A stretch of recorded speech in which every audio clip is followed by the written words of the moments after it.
The movie opens with an Asian detective named Taylor Kwan waiting for a fellow police officer to pick him up. What he doesn't realize is that he's been set up and is about to walk into an ambush. The corrupt police officer pulls a gun on him, but to our surprise, he's saved just in time by a hulking hitman named Jimmy Bobo.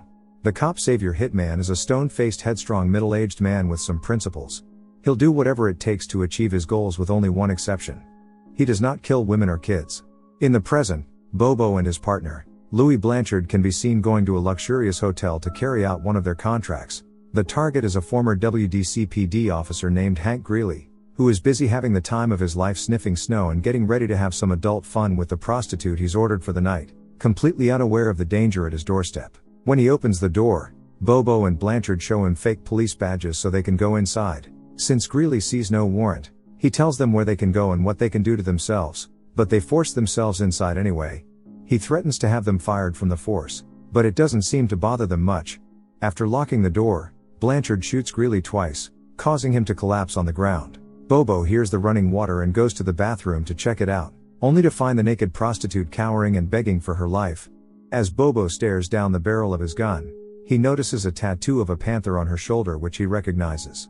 The next thing we hear is a gunshot and the sound of breaking glass coming from the bathroom, which causes Greeley to open his eyes once more. He takes advantage of Blanchard's distraction to sneak up on him and take his gun. Just as Greeley is about to shoot, Bobo shows up and saves his partner by shooting the man once more in the head. As they prepare to leave, Blanchard asks him who was in the shower, to which Bobo responds that it was just a prostitute and that he took care of it. They go to an abandoned shipping dock to get rid of the weapons, where Bobo confesses that he actually didn't kill the prostitute, assuring Blanchard that she won't say anything because she is more afraid of them than the police. They proceed to a crowded bar to meet their middleman Ronnie Earl while a tall brawny man keeps an eye on them. As Bobo goes to the bathroom, the man approaches Blanchard and stabs him multiple times in the commotion of the bar.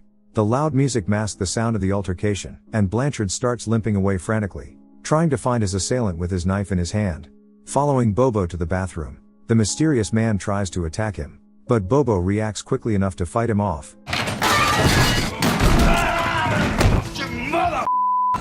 He rushes outside, only to find Blanchard dead with his knife still in his hand. He takes the knife as a kind of promise to find whoever is responsible and make them pay. The following day, we meet Detective Kwan from DC, the same detective from the beginning of the film who is flown in to investigate the case as Greeley was his former partner. He arrives as the police are interrogating the Russian woman who was spared by Bobo.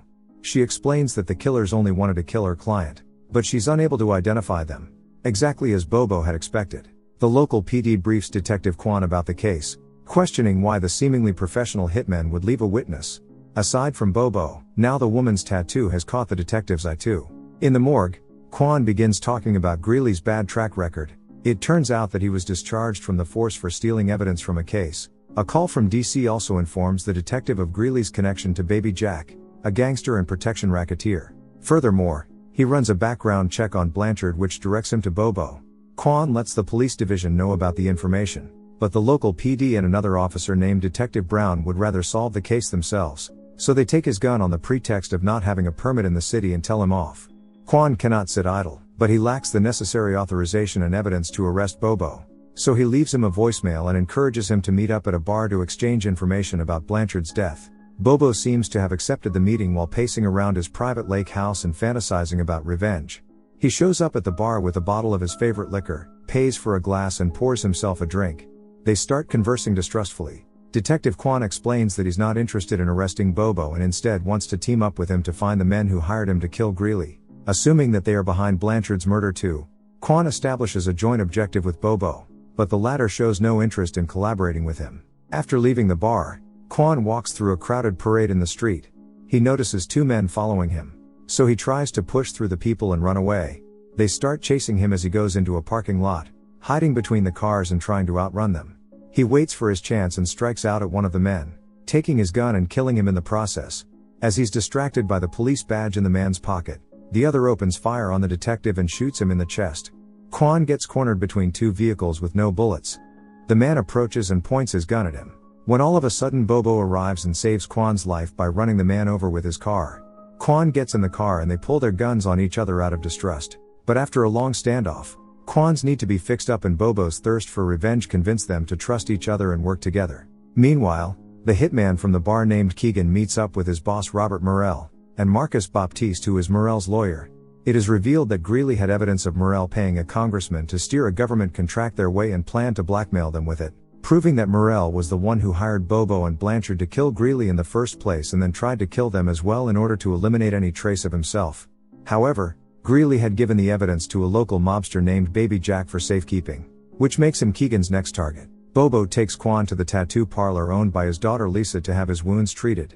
Before going inside, Quan removes the pin from Bobo's gun and calls the local police to update them on his activities, which makes it obvious that he still doesn't trust the man who saved his life.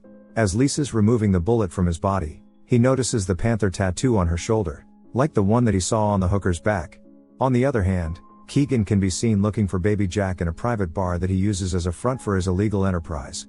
He ignores the bartender's warnings and goes to the back with a silencer fixed on his gun, killing Baby Jack's henchman without a second thought and telling him to open the safe before killing him as well.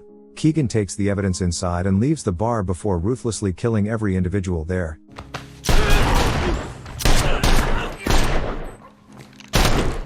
He then gets into Morel's car and finishes his task by handing over the evidence. As Bobo and Quan drive away from the parlor, they pull each other's legs back and forth. Bobo messes with the latter by telling him that he's not much of a detective because he thought Lisa was Bobo's girlfriend. As their conversation turns more serious, Bobo introduces Ronald Earl as their middleman for the job and the detective runs a background check on him.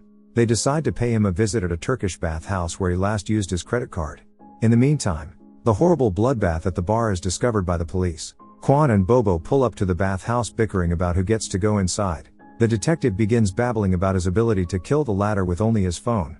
But Bobo goes a step further and practically shows Quan that he can be killed with just a piece of apple.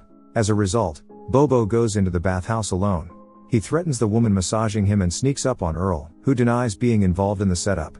When Bobo turns away on purpose, Earl tries to shoot him but realizes he's taken the bullets out of his gun. Guns don't kill people. Bullets do. He starts stammering, confessing that Baptiste was the man who hired them. Earl offers him money to put the whole thing behind. But Bobo now has the information he needs and doesn't hesitate to pull the trigger on a traitor. But he fails due to Quan taking the pin out. Earl tries to disarm him, pushing him against the wall as they savagely strike each other. Following some back and forth, Bobo overpowers Earl and finishes him off with his own reloaded pistol. After getting out of the bathhouse, Bobo vents his rage on Quan for tampering with his gun and they head out to find Baptiste. They track him down and show up at a masquerade party he's hosting with their masks on. Bobo notices Keegan in the crowd while fiddling with Blanchard's knife, but the party is too crowded for him to take his revenge, so he follows Baptiste upstairs instead. He enters a room where Morel is holding a business meeting, asking if he needs anything. Morel belittles him in front of the guests, telling him to give them some privacy. After bringing more liquor, he storms away and decides to pour Morel some of his special drink. Baptiste drunkenly stumbles into the bathroom where Bobo corners him and knocks him out. After carrying Baptiste away from the party, they tie him up in the back seat until he wakes up and tries to break free, causing Bobo to violently knock him out again. After learning of Baptiste's disappearance, Morel calls on Detective Brown, who apparently has been on his payroll, to locate Baptiste's phone and gives Keegan the go-ahead to kill the kidnappers. Baptiste has been taken to Bobo's secure lake house and tied to a chair for interrogation. After arguing over who will begin the interrogation, Quan takes the first turn and tries to get his answers using police tactics. He questions Baptiste thoroughly, trying to put the pieces together. But Baptiste plays street smart and doesn't seem to be falling for his mind games. This is where Bobo steps in, takes a hunting rifle off his wall and smacks Baptiste with it, causing the seemingly tough lawyer to start spitting out everything he knows about his connection with Ronnie, Morel's illegal activities, and Keegan. He also reveals that killing Bobo and Blanchard was just a way to tie up loose ends. After taking the flash drive containing all Morel's documents that he has in case of a double-cross situation with Morel, Bobo shoots Baptiste and blows his head up with no hesitation. Killing Baptiste did not sit well with Quan, and as they argue, Keegan and his fellow mercenaries arrive and fire a hail of bullets at the lake house, narrowly missing Bobo and Quan as they dive into the water. Keegan leads his men into the lake house, only to discover Baptiste's body. Here Bobo pulls himself out of the water and detonates a bomb planted beneath the lake house, but Keegan reacts just in time and jumps through the window, saving himself while all his men are left to burn.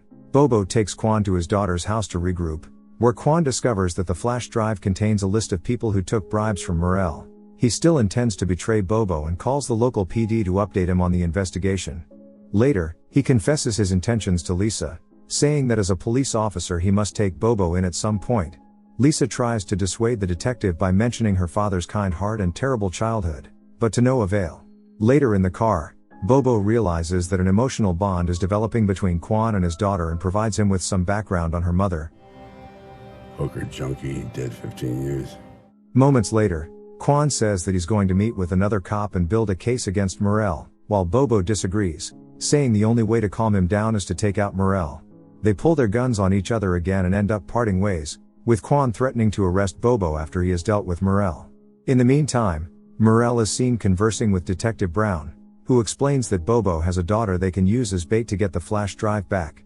Morel instructs him to send Keegan after her and then to terminate Keegan himself once he has recovered the flash drive. He believes that Keegan doesn't value money enough and does his job to make a name, so he can't trust such a person. Soon after, Keegan stops by Lisa's tattoo parlor, taking her hostage after knocking out her and her clients.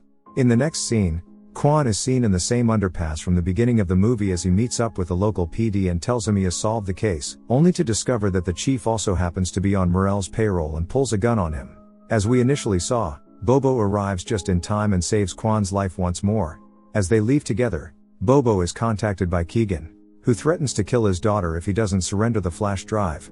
Bobo explodes with rage, vowing that he will not rest until the man who kidnapped his daughter is dead. Keegan has Lisa bound up on the second floor of an abandoned warehouse. Morel shows up unannounced, wanting to make sure the plan is running smoothly and undermining Keegan in the process. His obvious distrust in Keegan's handling of the situation makes the man feel disrespected. When Bobo shows up, Morel's men pat him down to make sure he doesn't have any weapons and take him upstairs to their boss. Upon facing Keegan, he swears to put an end to him. After agreeing to assassinate Quan for $250,000, Bobo asks to see his daughter before he hands over the flash drive. Against Keegan's advice, Morel agrees. When I want your opinion, I'll buy you a drink. Bobo then gives them the flash drive and they release Lisa. As they leave, Detective Quan sneaks through the building's window unnoticed, filming the villains on his cell phone while Keegan and Morel argue. Keegan is irritated that the latter offered such a large bounty to the man who killed a group of his men. As a result, he fires 2 rounds into Morel and Detective Brown's heads without hesitation.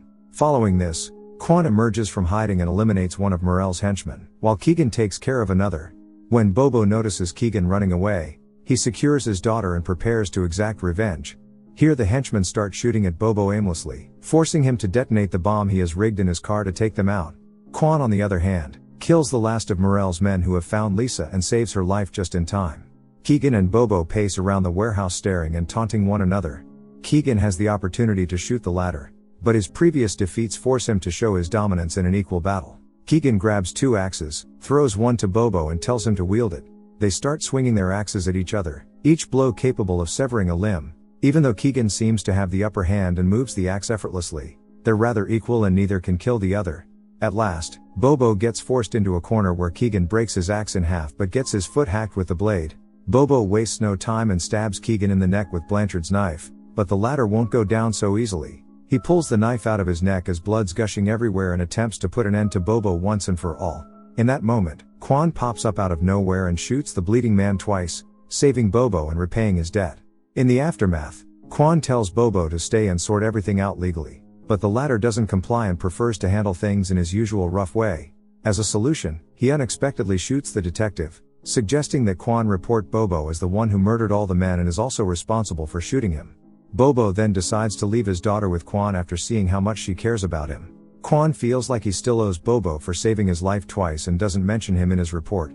A few weeks later, he calls Bobo to meet up at a bar. Quan encounters Bobo again, but this time as his daughter's boyfriend. He assures the latter that while he will not pursue him for past crimes, if he breaks the law once more, he's going to be behind bars.